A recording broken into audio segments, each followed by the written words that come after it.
Discourse by Puja Sri Swamiji. In the previous discourse, Swamiji discussed about the Surya Tattva, a crucial concept for all. Swamiji says, disciples should not only seek satisfaction in material things, but should also yearn for more profound spiritual wisdom. In the Bhagavad Gita, Arjuna exemplified this thirst for knowledge. Similarly, sage Kraustaki desired further wisdom from sage Markandeya. Sage Markandeya began narrating the tale of Samya Devi again.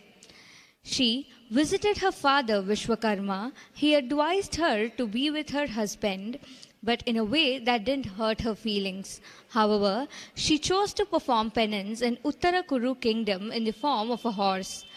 Sun eventually realized the truth, and Vishwakarma helped reduce Sun's brilliance, bringing Samya Devi back. Swamiji says, those aspiring for growth should worship the sun.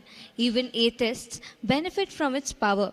Lord Rama, seeking to defeat Ravana, received guidance from sage Agastya to worship the sun, leading to the creation of the Aditya Hridaya Stotra, extolling the supreme essence of the Aditya, that is, the sun. This stotra emphasizes the all-encompassing nature of the Aditya. Sage Agastya recommended that by chanting it 3 times a day, one can achieve success in life. To attain success, it's essential to worship the sun by waking up, bathing, and paying homage to the sun before leaving home. This practice eliminates obstacles and diminishes the inner darkness, that is, the tamas tendency within us. Sage Kraustaki is eager to learn more. Even though he is already knowledgeable, he believes that revisiting teachings from the Guru can reveal new insights. Much like how every meal feels fresh, Sage Kraustaki asked Sage Markandeya to explain the greatness of worshipping the sun. In response to Sage Kraustaki's request, Sage Markandeya began to narrate a tale delved into the profound significance of worshipping the sun. The story unfolded in the glorious kingdom of Rajyavardhana. He is renowned for his just and righteous governance. Rajyavardhana and his wife Malini enjoyed a harmonious life together, setting an example of marital bliss for people in their kingdom. Under their rule, the kingdom knew no fear from thieves, wild animals, or venomous creatures. The entire populace basked in happiness, their lives untouched by untimely deaths. Deepavali, a grand festival, approached, and the kingdom prepared for it with great zeal. As was the custom during this time, people and royalty alike indulged in oil massages to cleanse and invigorate their bodies. It was a ritual performed during Sankramana, that is, the transition of the sun from one zodiac sign to the another. Only sesame oil was used, a practice strictly adhered to regardless of gender. Neglecting this ritual was considered sinful, for it implied disregard for one's health and well-being. Swamiji says, the body is a divine gift. It demands proper care, like a temple of the gods. It requires maintenance, and to overlook this duty was to invite displeasure from the divine. In the royal chambers, Queen Malini lovingly applied oil to king's head. Following the age-old tradition, it was a scene of pure intimacy and care. To his surprise, he saw that the queen was crying. This minor incident had triggered a deep emotional response in her. And King Rajyavardhana was determined to understand why. His concern arose not only from a loving husband's perspective, but out of a desire to prevent unnecessary gossip and rumors. The king, concerned about the gossip, pressed the queen to explain her tears, as everyone was watching this situation unfold like a breaking news. The king insisted that the queen share her sorrow. She then asked him to close his eyes. While giving him an oil bath, she unexpectedly pulled out a single white strand of hair. The king, initially surprised, chuckled at her distress over just one strand. But the queen's sorrow stemmed from the realization that her beloved husband was beginning to age. Although he was rolling with laughter, it was a matter of concern for her. The king, reflecting on this natural change, reassured her that it was just one of the many transformations that come with life. He reminded her that change was inevitable and that they should embrace it with equanimity. The king recognized that, like his heir, another phase of life had begun. He went on to enumerate the many accomplishments of his life, from mastering the Vedas to performing righteous deeds and ruling justly. He had experienced countless comforts, courage in war, and warmth in friendships. However, he understood that his body was aging and required care. To address this, the king decided to embark on a new journey. He announced his intention to enter the forest and adopt the Vanaprastha Ashrama, that is, the stage of retired life focused on spiritual pursuits. The white hair to him signified an opportunity for change and spiritual growth. To this, the ministers responded, saying, "O king, your wife will be with you. Even if you go to the forest, she doesn't have to be sorrowful. What about all of us? We cannot follow you to the forest. You have been taking care of us like kids. We're all dependent on you, so you should not go to the forest. For dharma to be firmly established, you must continue to rule. If you ignore that and leave, dharma will suffer. After ruling dharmically for 7,000 years, you have accumulated so much punya, that is the good merit, that you do not need any more austerities." Swamiji says that this tells us that performing one's duty in dharmic way to the best of your ability, that is supreme dharma, you will get liberation in that. In response to the ministers, the king said, observing his aging and the white hair, he felt it was time to go to the forest and perform penance as death drew near. He planned to crown his son as the king, but struggled to find an auspicious time with the help of the astrologers. The tears of the astrologers blotted their calculations, leaving them unable to advise a suitable time. In response, the ministers and scholars brainstormed to find a way to prolong the king's stay. They decided to worship the sun to extend his life.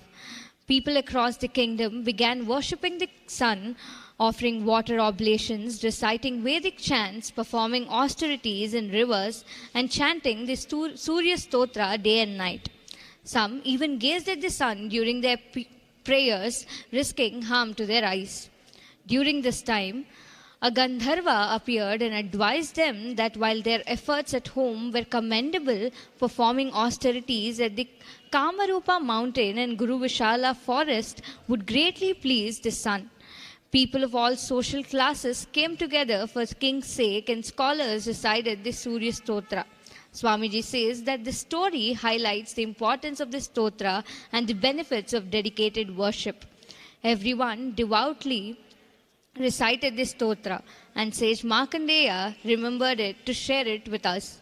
The sage encourages us to listen to this stotra during Chaitra month, believing that it promotes good health with the sun's help in nullifying health afflictions.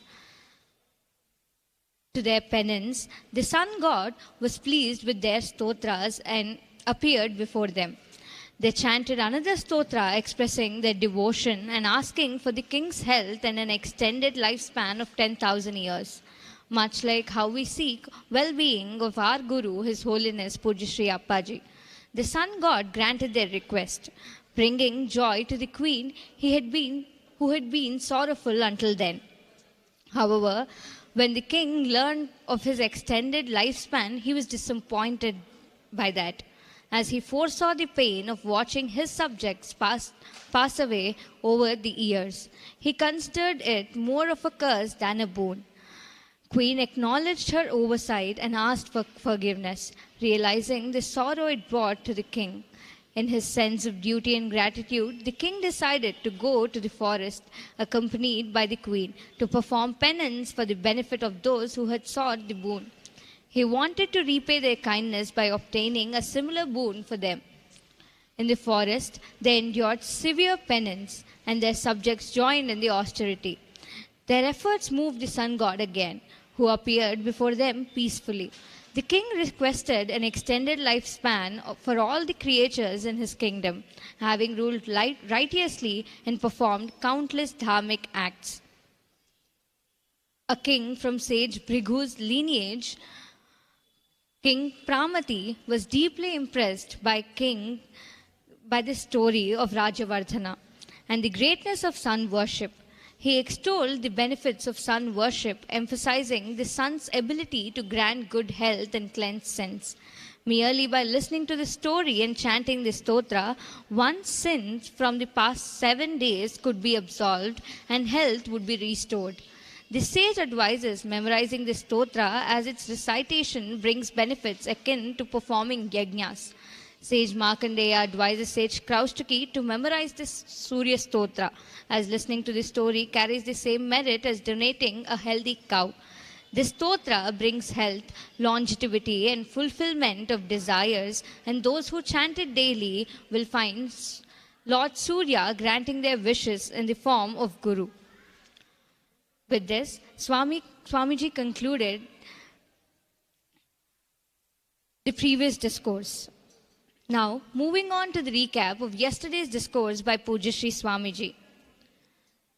Sage Markandeya told us about sun god's greatness. He told us a lot spanning many chapters around the sun. Because sun is so important for us. Devotion to Sun Lord and his worship grants us health, wealth and even jnana. So Sage Markandeya stressed on sun worship again and again. Sage Markandeya narrated, "O Sage Kaushiki, you asked about the greatness of sun. Once, if you get hooked onto the sun's worship, the darkness in mind vanishes and all the troubles fade away from life. Even atheists worship the sun or offer salutations to him. At least in winter, they rejoice when sun appears. That is the grace of the Lord. Yogis seek him as their destination. Sankhya scholars call him Kshetrajna, the Lord who is within us and running us. For the Vipras who perform yajnas, he is Lord of yajna. All the practices are finally reaching him. Mother Goddess is at the center of Sun's Tattva. His brilliance is her power. He is embodiment of the Trinity. Surya Narayana Swami is holding the solar family together. Manu is his son.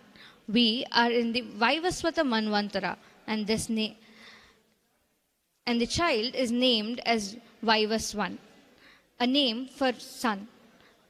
That is why this Manvantara is named as Vaivaswata Manvantara. This Manvantara is related to the sun. So every human being must perform sun worship every day. Ikshvaku, Nabhaga, Vrishadrudu, Drishta are the sons of this Manu. They are all great warriors. Manu performed a yajna called Mitra Varuna Yajna. In this yajna, there are two presiding deities. The Hota, a priest officiating a yajna performed by Manu, committed a mistake while performing the yajna. So instead of having a boy, he had a girl. Then the Manu prayed to the Devtas. He asked for a boon that this girl should turn into a boy, as he desired for a great son who has all great qualities. The Devtas appeared and said, "So be it." This girl became a boy, and the boy was named as Sudyumna. One day, Sudyumna went for hunt. He tried to do penance in the forest and committed a mistake and brought upon himself the wrath of Shiva. He turned into a girl again. The son of Chandra, the Buddha, fell in love with her. Sudyumna didn't go back to his kingdom as he changed into a girl. Buddha and that Sudyumna got married. That girl became pregnant and gave birth to Pururava. This Pururava had great brilliance. He became an emperor later. The mother of the Pururava performed a yajna again and became Sudyumna. He then became a king. He had 3 sons who are great and dharmic and performed many yajnas. Their sons ruled the world righteously. But Pururava did not yet become a ruler, whereas the other sons of the Sudyumna became rulers. Sage Vashishta was concerned for him and established a kingdom called Pratisthanapuram. Here, Swamiji says that Lord Krishna is the prime reason why Dharma is established now. He is very important for us because he incarnated in the cusp of Dwapara and Kali Yugas. A lot of changes happened during that time. Hence, he orchestrated war and established the Dharma again. Later came Adi Shankara, who roamed the country and re-established Dharma. He did not roam just like that. He established kingdoms. Kings used to be his followers. Then Vidyaranya Swami established Vijayanagara Empire. Similarly, sage Vashishta built a city for Pururava and made him a king. Swamiji says, Guru has such power. He can create a kingdom for disciples. We are witnessing Guru establishing Dharmic kingdom in front of us. It is for the sake of Dharmic revival. Pururava ruled righteously. These stories are being told to let us know about the lineages of Manu. With this, the 108th chapter of the Markandeya Puranam was concluded. Next, the 109th chapter. In this story consists about saving the cows. Swamiji says, if cows are well known, then populace will be happy and dharmic. As we delve into the story, Prince Rushadra, driven by the pleasure of hunting, ventured into the forest. Here, Swamiji says that it's important to note that King Rama, known for his adherence to Dharma, disapproved of hunting for pleasure. The rule was clear. Hunting was only permitted to control wild animals that posed a threat to humans by entering villages and harming domesticated animals or people. Even carnivorous animals within the forest were not to be hunted, as they were following their natural dharma. Even King Dasharatha, the father of Lord Rama, acknowledged that he had brought ruin upon himself due to his hunting. While hiding in the underbrush, he shot an arrow at a rustling sound, only to later discover that he had unintentionally struck a boy who was assisting his blind parents. These elderly, sightless parents cursed Dasharatha for his actions, and he deeply regretted the curse when he experienced the torment of being separated from Lord Rama. Returning to the story, Rushadra was lost in the forest. He was hungry and thirsty. He could not spot any animal. He happened to spot at a hind portion of an animal and shot an arrow. When he went and saw it was a cow. That's a grave sin. Swamiji says, how is killing any animal different than killing a cow? Scriptures say that killing all the animals equal to hitting the cow unreasonably once. Why? Because all the devtas reside in the cow. When he realized it was cow and not a bovine creature, he was distraught. Bhadravya arrived there. He lives in an ashrama nearby who is in charge of the safeguarding cows of that ashrama. This cow escaped by mistake and he was furious to see that the cow was dead. The cow belonged to his father, the sage whose ashrama the cow belonged to. In this context, Swamiji shares a personal story of his life. He explains that in the ancient times, sages assigned the noble duty of Gau Seva or serving cows. Swamiji recounts how at the age of 13, he was deeply inspired to follow his guru's teachings and left his studies to be closer to his guru, that is Appaji. However, Appaji was upset by the decision and insisted that he continue his education while also serving in a Goshala. Swamiji emphasizes that this experience had a profound impact on him.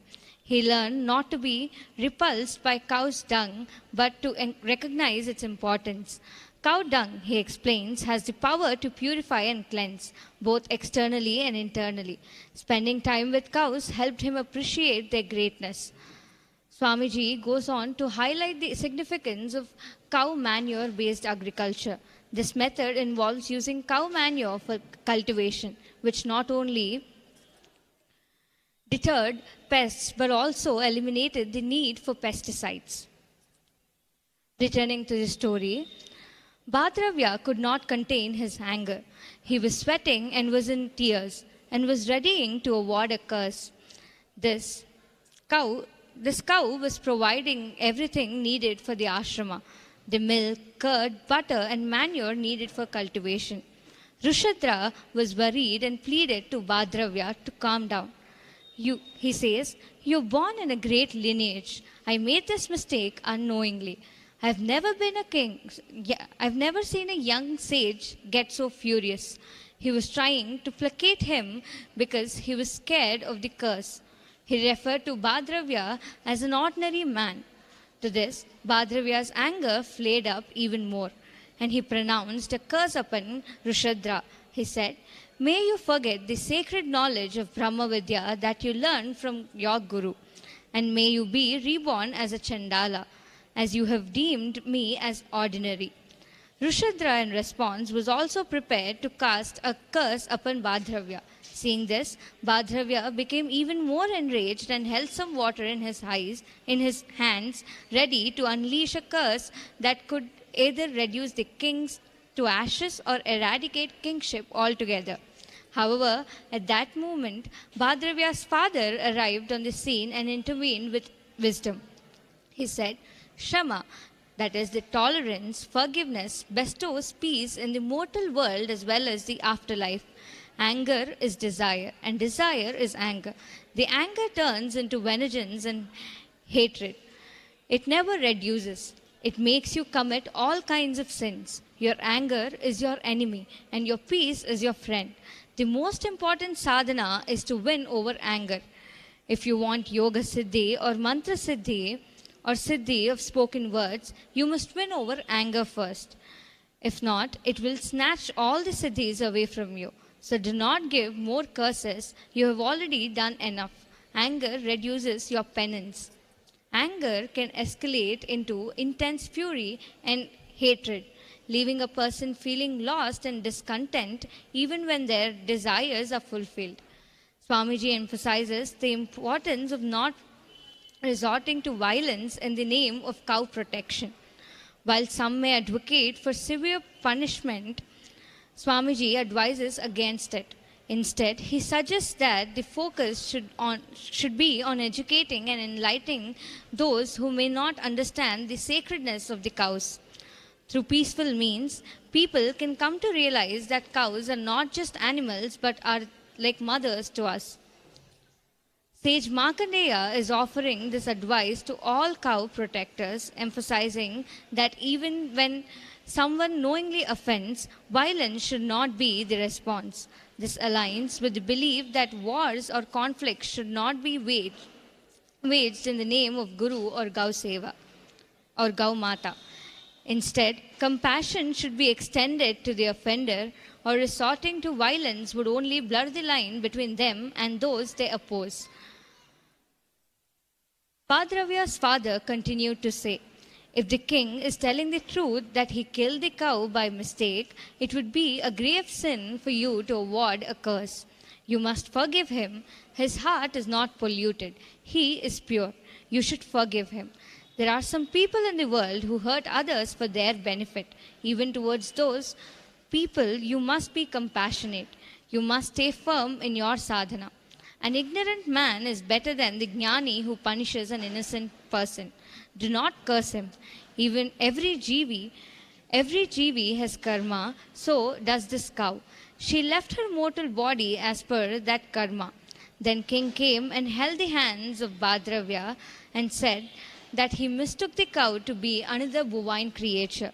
Bhadravya says, "I have never uttered untruth since the time I was born. So my word will not go waste. It cannot be reversed. You will have to be born as Chandala, but I will withdraw the second curse which I wanted to award." After that, Rishadra became a Chandala. Rishadra, who had sage Vashishta as his guru, changed him and sought refuge in another guru. Then sage Vashishta too cursed him to become a Chandala. Then he pleaded sage Vashishta to provide a recourse, and he asked him to go, and sage Vashishta asked him to go to a Goshala and serve cows, as his misfortune came from killing a cow. He was serving cows in the shed. It was raining and it was pitch dark. There was a wild tiger